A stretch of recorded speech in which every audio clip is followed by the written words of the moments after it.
প্রিয় দর্শক, দেখতে পাচ্ছেন খোকসা বাজার প্রধান সড়ক। বৃহস্পতিবার দিবাগত রাত্রে এখানে বাংলাদেশ জুয়েলার্স, এই বাংলাদেশ জুয়েলার্সের যে শাটার, সেই শাটারের তালা কেটে চোর চক্র জুয়েলার্সের ভিতরে থাকা যে সিন্দুক, এই সিন্দুকের মধ্যে ৪৫ থেকে ৫০ ভরি ও স্বর্ণ এবং ২৫০ থেকে ৩০০ ভরি রূপা সহ নগদ ৩০,০০০ টাকা যে সিন্দুক, সেই সিন্দুকটি চুরি করে পালিয়ে গিয়েছে।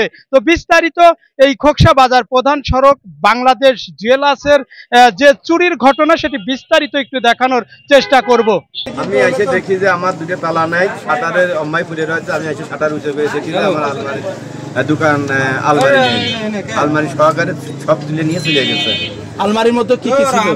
আলমারির ভিতরে সোনা ছিল, রূপা ছিল, আর নগদ টাকা ছিল। সোনা কত পরিমাণ ছিল? সোনা ছিল ৫০ ভরির মতো, আর রূপা ছিল ৩০০ ভরির মতো, নগদ তথ্য ছিল ৩০,০০০ টাকা।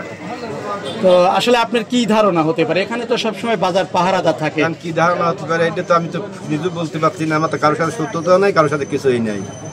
জানতে পারলে ভাই আমার কাছে রিং দিছিল, ৩টের সময় রিং দিছিল, দোকানের শাটার কিছু মাল নাই, শাটার উঁচু করে দেখি কোনো সিন্ধুকও নাই, মাল সব এলোমেলো।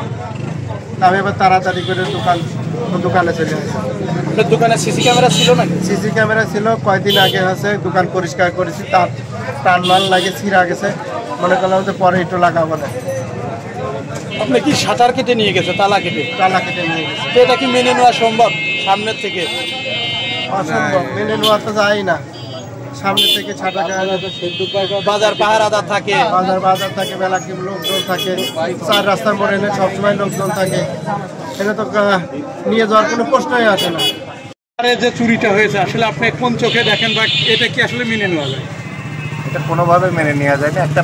একজন ব্যবসায়ীকে তার সারা জীবনের অর্জিত যে সম্পদ, এই বাজার থেকে এটা চুরি হয়ে যাওয়া মানে, সিন্দুক ধরে চুরি হয়ে যাওয়া মানে, তার আর উঠে দাঁড়ানোর মতো কোনো ক্ষমতা থাকবে বলে আমার মনে হয় না।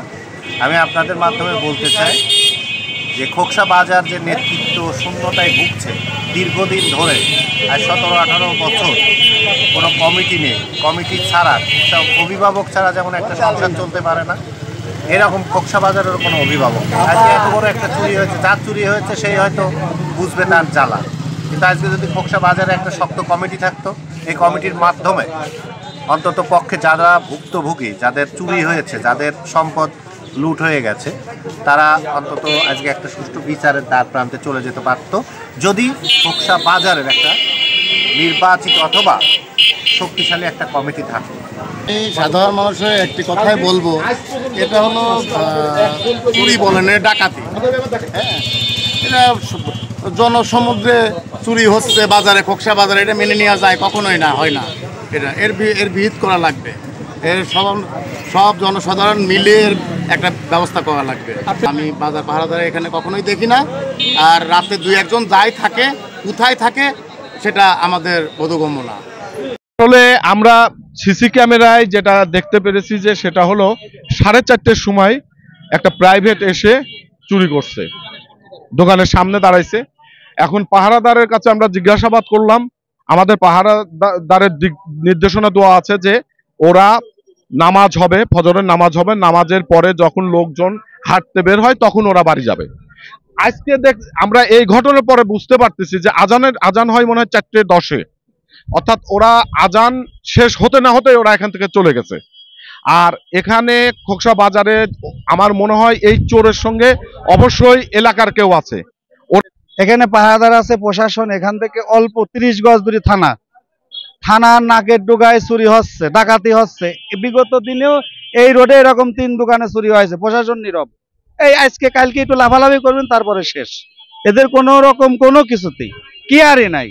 রাতে যে পেট্রোল ডিউটি হয় এগুলো ঠিক মতো দেয় না, পাহারাদাররা কিভাবে পাহারা দিলে এগুলো দেখভাল করে না। এখন দোকানদাররা এসে প্রতিদিনকে পাহারা দেবে, তাহলে প্রশাসন আমাদের কি দরকার? আমি খাচ্ছিলাম দুপুরবেলা 2:45 বাজে, এখন মাসুম বিল্লাহ কইলো যে কাকা আসেন, আমার সর্বনাশ হয়ে গেছে। কি সর্বনাশ? বলতেছে যে ছাটা টাটা তুলে আলমারি নিয়ে চলে গেছে। এখন আলমারি নিয়ে চলে যাওয়া বিরাট টাফ ব্যাপার, মানে সামনে দিয়ে একটা আলমারি চলে যাওয়া মানে একটা বিরাট ব্যাপার। বাজারে পাহারাদার আছে। এখন যে আমরা ওখানে সিসি ক্যামেরায় দেখতেছি এক মাইকে এসে মাল তুলি নিয়ে চলে যাচ্ছে, এখন ওই বসনের ওইটাই। কিন্তু সাড়ে 4:30 বাজে, 4:30 সময় বাজার পাহারাদার তো যায় 5টার পরে, কিন্তু মনে হচ্ছে তাহলে 4টায় চলে গেছে।